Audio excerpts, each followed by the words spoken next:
தமிழ்நாட்டிலேயே நான் வந்து 21 வருஷம் 22 வருஷம் ஆயிடுச்சுன்னு நினைக்கிறேன். இப்போ மலை மேலே இருந்த ஆன்மீகம் கொஞ்சம் வீட்டுக்குள்ளே கொண்டு வர மாதிரி எல்லா இடத்துலையும் ஒரு சூழ்நிலை தமிழ்நாட்டில் நாம் கொண்டு வந்திருக்கிறோம். ஆனந்தமாக வாழலைன்னா அமைதியானால் இருக்கட்டும், இருக்கிற போனால் அமைதியாக போகட்டும், அது பதற்றமாக போக வேண்டாம் ஆன்றதுக்காக இன்னொரு முறையாக யோகா கொண்டு வரணுன்றது நாம் கொண்டு வர போகிறோம். அடுத்த வருஷத்துலேருந்து திருப்பி தமிழில் இந்த ஈஷா யோகா பயிற்சி நானே நடத்த போகிறேன் தமிழ்நாட்டில் திருப்பி. இது ஒரு சொட்டு ஆன்மீகம் எல்லாருக்கும் கிடைக்கணும்னு 2 நாள் யோகா, 1 நாள் யோகா, ஒரு 2 மணி நேரம் யோகா கூட சொல்லிக் கொடுக்கணும் இப்போ ஆரம்பிச்சிருக்கிறோம். இதுக்கப்புறம் இந்த அடுத்த வருஷம் நடந்த அப்புறம் தமிழ்நாடு முழுக்கமாக ரொம்ப எளிமையான யோகா எல்லாருக்கும் தொடணும். அது எப்படி இருக்கணும்னா யோகா வீட்டில் எல்லாருமே நீங்கள் சொல்லிக் கொடுக்க முடியும். அந்த மாதிரி ஒரு எளிமையான யோகா, ஒரு சொட்டு யோகா.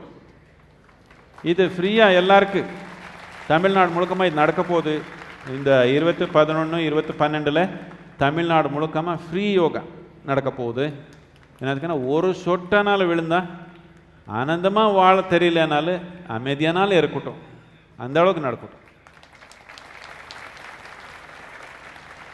அப்படியும்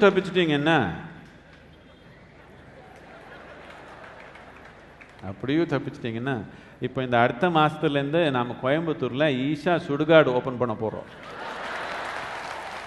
ஆமாம், ஈஷா யோகா தப்பிச்சு போயிட்டீங்கன்னா ஈஷா சுடுகாடுலன்னா பிடிச்சி போடலாம்.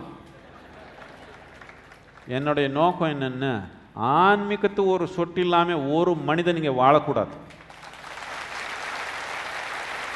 அவன் யாரே இருக்கட்டும், அவன் எந்த ஜாதி இருக்கட்டும், எந்த மதம் இருக்கட்டும், ஆணாக இருக்கட்டும், பெண்ணாக இருக்கட்டும், மனிதனாக பிறந்தான்னா அவனுக்குள்ள ஒரு ஆன்மீகத்தை சொட்டானால் விழுகணும். மனிதனாக வாழணுன்னா அவனுக்குள்ளே இருக்கிற இந்த படைத்தலுக்கு மூலமாக இருக்கிற இந்த தன்மை அவன் ஒரு சொட்டானால் உணரணும்.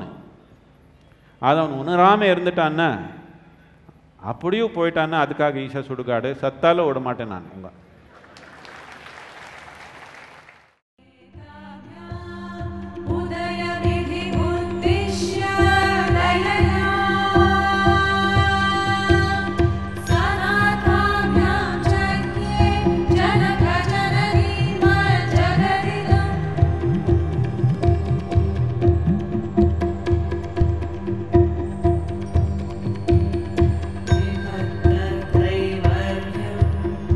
यदि करितलीला जनतया